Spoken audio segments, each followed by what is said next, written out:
Bonjour Philippe Grégoire. Bonjour. Alors vous êtes agriculteur bio laitier, c'est ça? Oui, Ok. On vous explique la situation.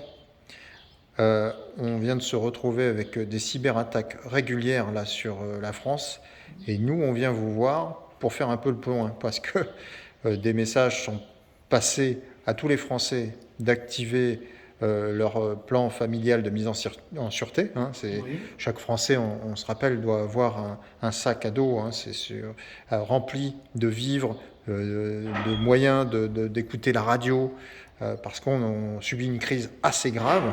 C'est tout le système qui dysfonctionne.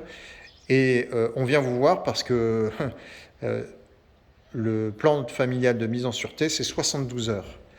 À la 73e heure, les gens qui auront consommé l'alimentation qui était contenue dans le sac à dos vont venir dans les mairies poser les questions de où ils s'approvisionnent. Alors vous, là, ici, on est en salle de traite, c'est ça? Comment ça fonctionne? Une salle de traite, c'est... Salle de traite où on traite les vaches, on a une griffe par vache et on lave les vaches avec des serviettes et ensuite on branche les vaches et ça se déclenche automatiquement parce que là j'ai des... Ouais, mais tout ça, c'est électrique. Excusez-moi de vous couper. Ah, tout ça c'est électrique. Alors moi j'ai un groupe électrogène, donc à partir de la 73e heure, je mets mon groupe électrogène avec un tracteur, mais il faudrait presque avoir un groupe électrogène qui puisse se déplacer pour venir en aide à la population. Chez moi il y a du lait, on pourrait faire quelque chose avec du lait, on pourrait... Mais est-ce que vous avez l'outil de transformation? Parce que là, Moi j'ai aujourd'hui... pas l'outil de transformation pour faire les yaourts et le beurre. Ah! Et on en trouve où des outils de Chez transformation? des collègues à moi, mais les plus proches sont à 15 km. D'accord. Donc déjà, il faut compter sur les déplacements et puis la capacité à conserver le lait au frais. Oui, donc faut pas de panique, faut de la sagesse. Bon, d'accord. Donc là, on est d'accord qu'avec une crise, ne serait-ce qu'énergétique, vous, tout est à l'arrêt et vous êtes obligé d'utiliser un groupe électrogène. Groupe électrogène, oui. Mais ce groupe électrogène, si on en avait besoin, par exemple, pour des personnes qui sont sous respirateur ou autres, comment ça se passe? Alors nous, pour faire tourner l'exploitation, on est obligé de le garder pour nous. Ça veut dire qu'il faudrait d'autres groupes électrogènes qui puissent se déplacer pour venir en aide aux urgences. Ah oui, parce qu'il y a bien des éoliennes là Il y actuellement a des autour de nous, éoliennes proches de mon exploitation, mais on ne peut pas se brancher dessus on peut pas se directement. brancher dessus, ça remonte au poste source à 11 km de chez moi. D'accord. Donc là, vous faites combien de litres de lait par jour? On fait à peu près à peine 1000 litres de lait par jour. D'accord, ok. Et on pourrait nourrir quand même, rien qu'avec du lait, un peu les Comme gens. du lait, mais on ne peut pas transformer. Oui, Donc puis après, les gens pourraient acheter des choses pas chères pour faire eux-mêmes leur beurre et tout ça, dans l'urgence. alors, bon, ok. Le lait, on peut imaginer que Ouais. on pourrait à peu près s'en sortir. Maintenant, au niveau des champs qui sont autour de vous, qu'est-ce que vous avez là? Est-ce qu'on peut nourrir à foison la population avec les champs autour de vous? Qu'est-ce qu'il y a comme À production? foison, la population, non. Les bêtes de viande, moi j'ai des animaux aussi, mais pour ça, il faut les tuer avec un boucher, ils ne passent pas par un abattoir.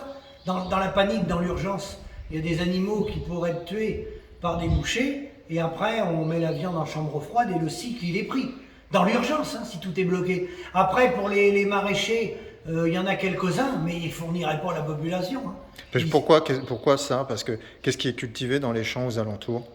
Ah bah c'est beaucoup c'est des cultures qui sont faites, qui sont mangées par les animaux, par les bovins viande ou les vaches laitières, ou c'est des céréales qui partent dans les grandes coopératives et qui sont exportées. Qui Oui. sont exportées ou qui vont dans les grandes entreprises de fabrication d'aliments du bétail. C'est là qu'appartent les céréales.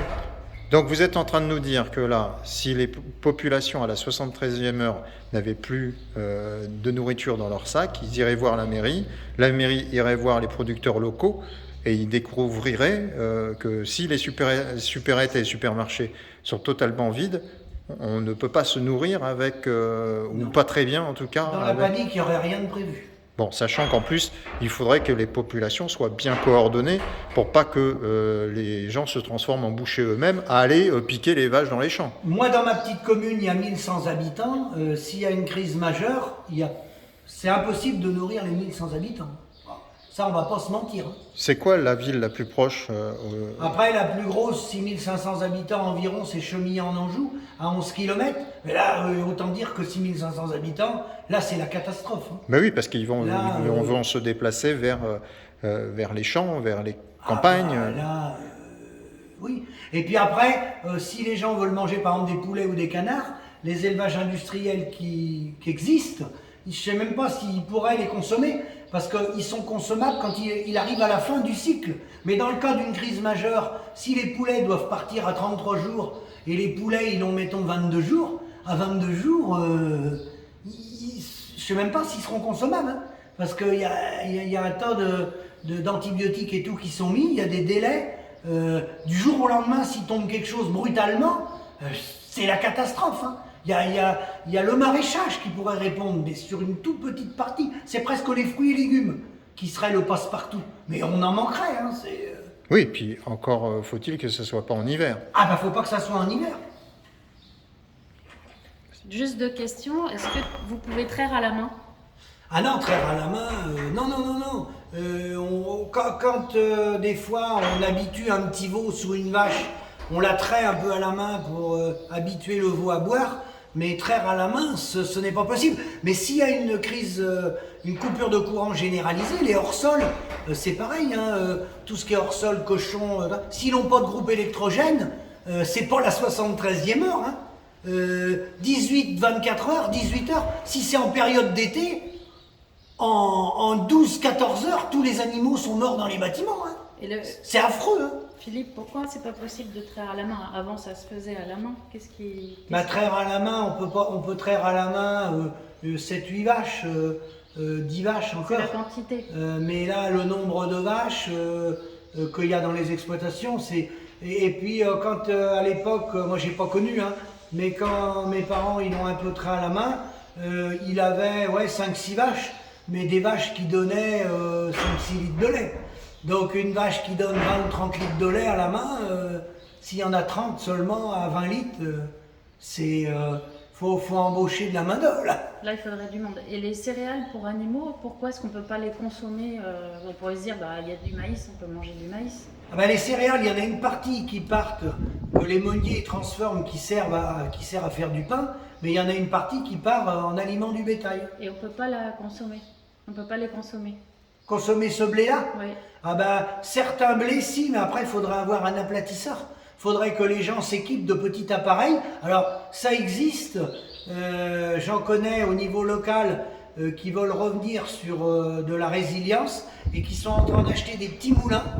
Ils achètent des céréales chez les exploitants, ils achètent des petits moulins, ils font eux-mêmes leur propre farine et après ils se débrouillent. On peut même faire son pain. Oui, ça serait plus compliqué. C'est bon? Oui, ça serait même plus compliqué que je l'avais imaginé parce que coupure de courant, donc les agriculteurs savent gérer ça en élevage. On a des groupes électrogènes sur tracteur ou autonomes maintenant, il y a des groupes électrogènes autonomes. Mais donc on le met en route au moment de la traite, le matin et le soir, on fait notre boulot. Maintenant, généralement, les gens sont équipés, il y a la lumière dans tous les bâtiments et tout. Mais lui, là, ça c'est le refroidisseur de lait, le tank à lait qui garde le lait. Quand le lait il tombe dans le tank, il est à 33 degrés. Quand il sort du pied des vaches, il passe par le réseau des tuyaux. Quand on le met en route au départ, il est à 33-34 degrés. Et il ramène le tank, lui il fait son boulot de refroidissement, il ramène le lait à 3,2, 3,5.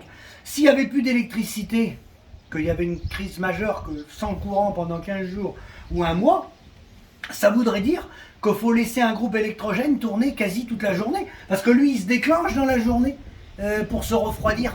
Donc ça serait plus matin et soir au moment de la traite, mais ça veut dire qu'il faudrait un groupe. Donc de toute façon, c'est pas imaginable. Puis après, il y aura un coût. Hein. Le coût du gasoil, le coût et toutes les pompes électriques partout, le gars qui vient livrer le gasoil et tout, chez lui, quand il remplit les citernes à la station, s'il n'a pas un groupe, il ne va pas remplir la citerne non plus. Donc, je veux dire, ça serait la paralysie, ça serait un effondrement planétaire. Alors, donc il faut de plus en plus de groupes autonomes, décentralisés, pour pouvoir faire face aux crises. Il faut de plus en plus de groupes autonomes décentralisés, tout à fait. Il ne faut surtout pas que ça soit centralisé et rattaché Mm.